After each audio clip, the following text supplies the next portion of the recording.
My name is Huston Singletary. I work for Ableton as a clinician, a trainer, also do sound design.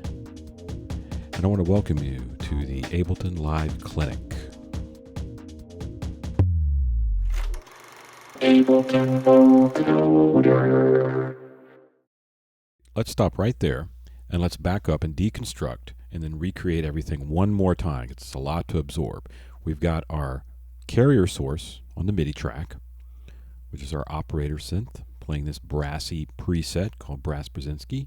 Okay, but I'm going to keep that muted because I don't necessarily need to hear that sound. I just need the signal, and that signal is being routed into track 1 into the sidechain input of vocoder. Audio from chooser window number 2, Brass Brzezinski, which is the MIDI track 2.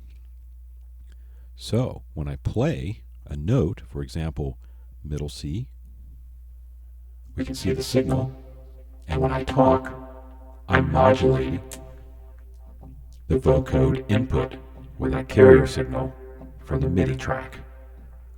So I can move up and down the scale. 1, 2, 3, 4, 5, 6, 7. 1, 2, 3, 4, C, D, E, F, G, A, B, C.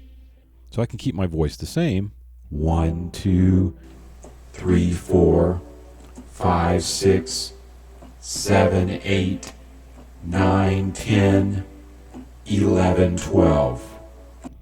So I can change the pitch by using my keyboard input from the MIDI track and use my voice to accent and use that as the modulator, therefore giving me that vocoder style sound. Another tip that I want to show you is let's go ahead and enhance this signal and enhance this overall audio effect of the vocoder by using the classic compressor in Ableton Live. Let's go back up to our device browser. We'll go to Audio Effects, go to Compressor. And I'm going to drag compressor right in front of the vocoder down here in the device view. Now when I play 1, 2, let me go ahead and accent the threshold a little bit. 1, 2, increase my output stage.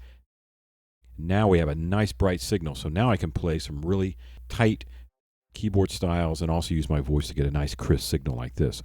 1, 2, 3, 4, 5, 6, 7, 8, 9, 10. 1, 2, 3, 4. Ableton Vocoder. And that's how we get that sound in vocoder. So as you can see with compressor, we're just amplifying and compressing that audio signal coming in on track 1, which happens to be my voice. So the signal can get stronger and a little crisper and a little more exacting. And we can take it a step further too and put a compressor or limiter on the backside of vocoder and just make that device chain really, really tight and really good sounding. So let's go ahead and close the browser up.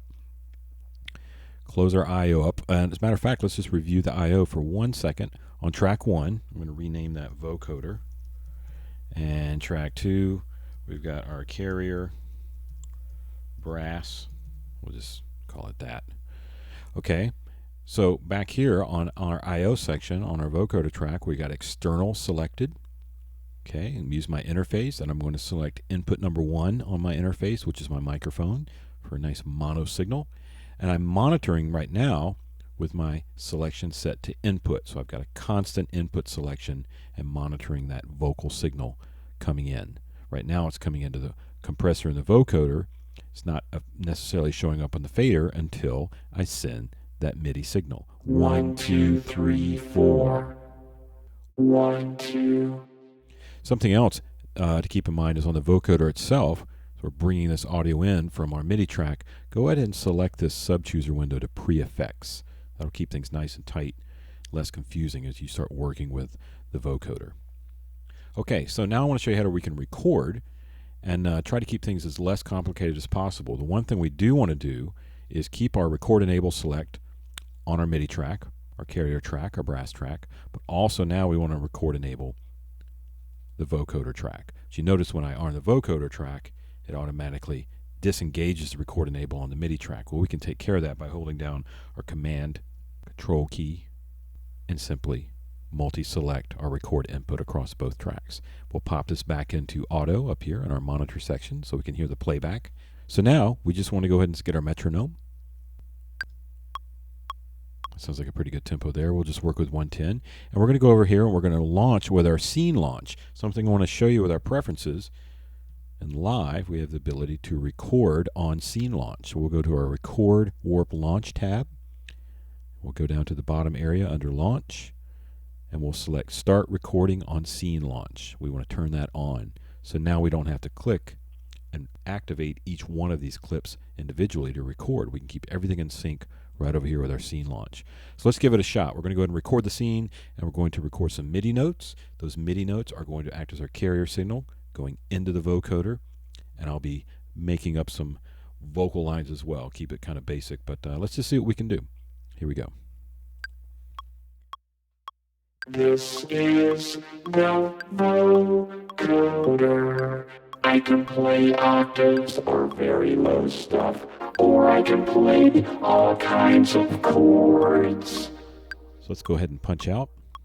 This is the vocoder. So now I've recorded MIDI notes as the carrier signal into the vocoder track, and I've also recorded an audio clip of my voice. This is the vocoder.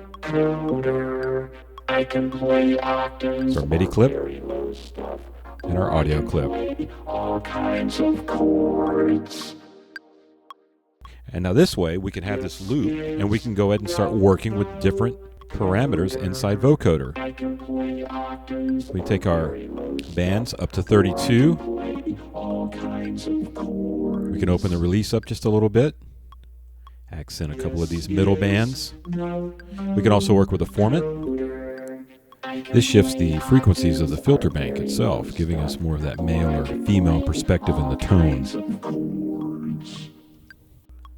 Take it down lower, the negative values for that male sort of format perspective. Work with the depth envelope. This more or less controls how much of the modulator's envelope works alongside the carrier signal. So by default, it sounds pretty good. Really what we want to do is go in and affect some of the frequency ranges right here. There we go.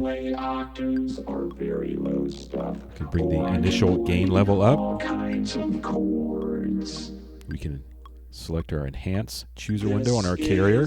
Get a little brighter signal there on that input.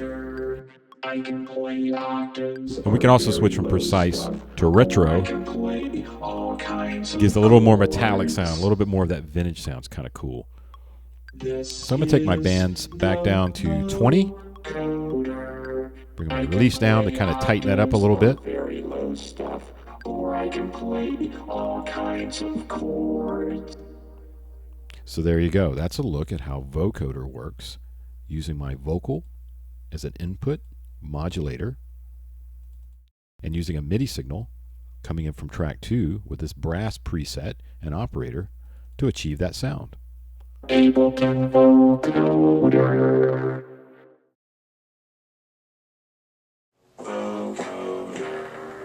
Okay, that's going to do it for this edition of the Live Clinic on Vocoder. I'm Huston Singletary. Keep sending those letters in to liveclinic@ableton.com. Those email letters are important. We check them out, we'll read them all, and hopefully we'll get your request on the next edition of the Ableton Live Clinic. Until then, Huston Singletary. See you later. Ableton Live Clinic. This is how we do it.